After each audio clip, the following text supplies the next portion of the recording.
the kind of Russian doll-like smuggling of stories within stories within stories, and that you can have a horror film that lives inside a thriller, that lives inside a romance movie, and these aren't contradictions. They kind of, and they're all enjoyable in their own ways, and you kind of move through that during the experience of the movie. And what I really liked about the script and the book was that du Maurier had a scheme, which was to smuggle in something quite sinister inside the wrapping of something that on the first look looks like a romantic story, And so I can imagine her kind of chuckling as she's writing this thing, going, people are going to think that it's about a woman who falls in love with this guy and like their incredible life, but what it actually is going to be is something really dark and disturbing. In terms of the genres, I think from a bird's eye view, you've got a kind of a basic romance story, and then you've got almost like a supernatural haunting story, and then you've got a thriller. And then it kind of moves through those moments, and that's what's so clever, I think, about du Maurier stuff in general, of like this idea of like haunting and ghosts with no ghosts. There's not really any ghosts, but there are ghosts, but it's more like psychological ghosts inside people's minds, or more specifically, a ghost that's concocted from very little evidence inside the second Mrs. de Winter's mind, and how she deals with that, and the absence of someone that becomes constructed into someone that then kind of somehow menaces her, and she's kind of trying to compete with someone who doesn't exist. I think this book still resonates with audiences because of the games that du Maurier plays with your heart. As you watch it, you're dragged in one direction, then thrown in another, and it's like I feel like that sometimes in modern kind of storytelling, people are a bit mean with story. They don't give you much story. It's like they spread it out really thin, like gruel. But du Maurier's got tons of it, and there's tons and tons of story in this, and tons of emotion. And one of the things that attracted me to this script was like the idea that it's kind of in one sense it's harking back, and it's to an older style of Hollywood, but in another way it's ultra modern, because it's unashamed in its emotion, in a way that a lot of movies now and a lot of storytelling falls back on being slightly cynical, and hiding emotion and being worried about it. And in a way, and I think at the heart of entertainment is that thing of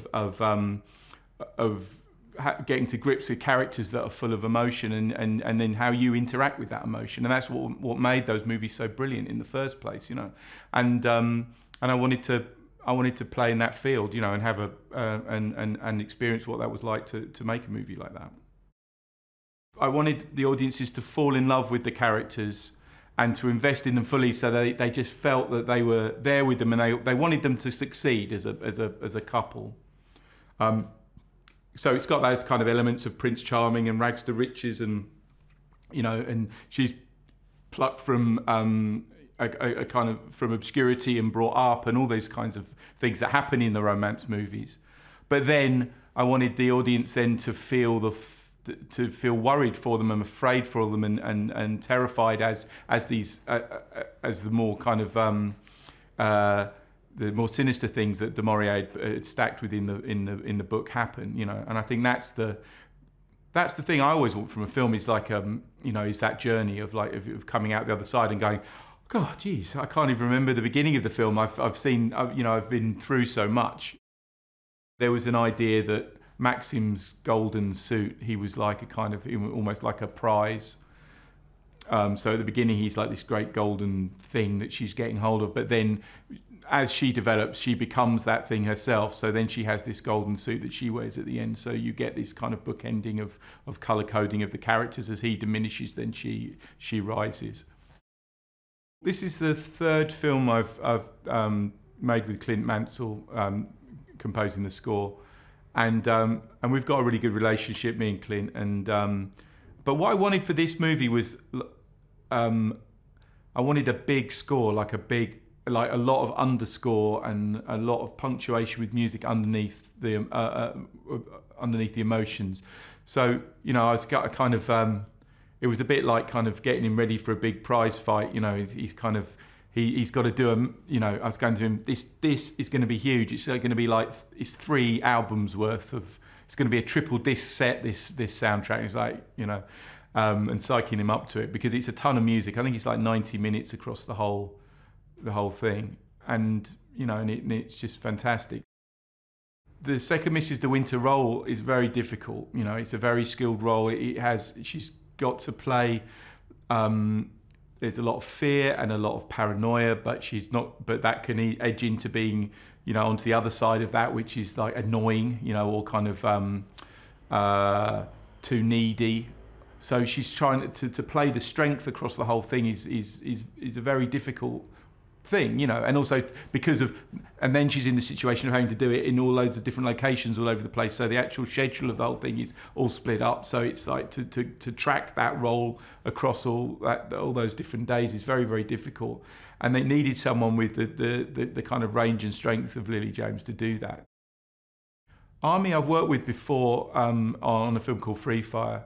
So I knew him, you know, I had more of a personal connection to him because I knew him pretty well.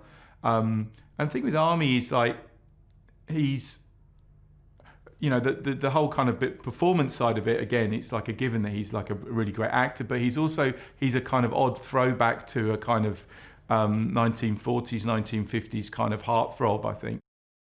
The second Mrs. de Winter sees the Danvers as a surrogate for Rebecca, and as I was saying, like the protector of Rebecca's, the legacy of Rebecca and the idea of Maxim's old life, and she sees that, and subsequently she sees Danvers as a thing that's stopping her moving forward to her own happiness.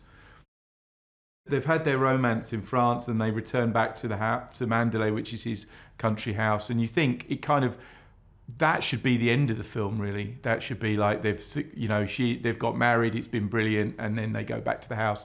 But the house is basically the kind of memory millstone around Maxim's neck. It's like all the negative things that have happened to him, but they're all completely unexplained as well. So she gets there, and something bad's happened. Something is putting him in a mood. Something's off about the whole house, but no one will tell her what it is. She doesn't have a name, which is part of the whole thing, which is interesting in itself, I think. But she, and when we first meet her in Monte Carlo, she's a lady's maid to Mrs. Van Hopper. So she's basically a kind of paid friend who kind of goes around and sorts things out. She's not quite as lowly as a maid or a cleaner or something, but she's kind of just a little bit further up. So she's totally at the whim of this woman who pays her. So she has to be on her best behaviour the whole time and kind of and agree with everything and be very subservient. So, but I think that her character is like someone who's just at the beginning of their life and can just see, has dreams that she wants to fulfil, but she doesn't quite know how to do it. And we're certainly within the stratified kind of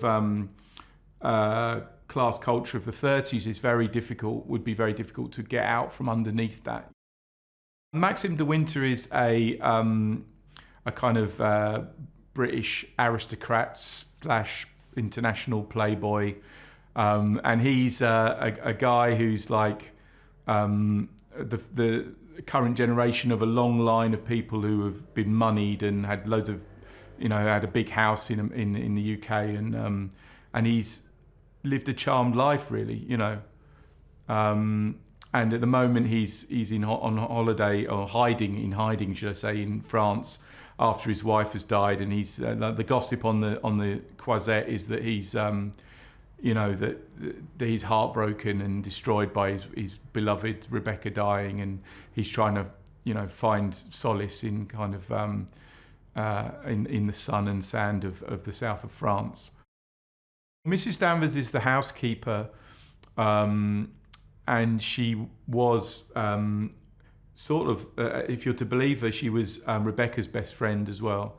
And when the second Mrs. de Winter turns up at Manderley, she's slightly frosty to her and kind of And I imagine that because Maxim's been away for, a year or so, Mrs. Danvers has been running the house and kind of, and who knows what everybody's been getting up to while the boss is away, kind of thing. So she, for me, is the keeper of the memory of Rebecca, and she's the one who keeps the idea of her alive. My hopes and dreams for the release of Rebecca, obviously, I'd like it to entertain as many people as possible, and one of the great things about about going out on Netflix is it'll be seen by a lot of people, and that's it's one of the, as much as I like making indie movies, the making of stuff to be seen by people is the whole point, and to get out to as many people as possible. And I think this is probably the way of getting to the most people. Especially as everyone's imprisoned in their houses at the moment. They have no choice but to watch this film. The potential to go on holiday from your couch to the south of France in the 30s and experience a load of joyous romance and to hang out in some amazing houses, but then also have your heart raised through thriller and kind of and a bit of spookiness, and then for it all to come good at the end. I think that's the hope.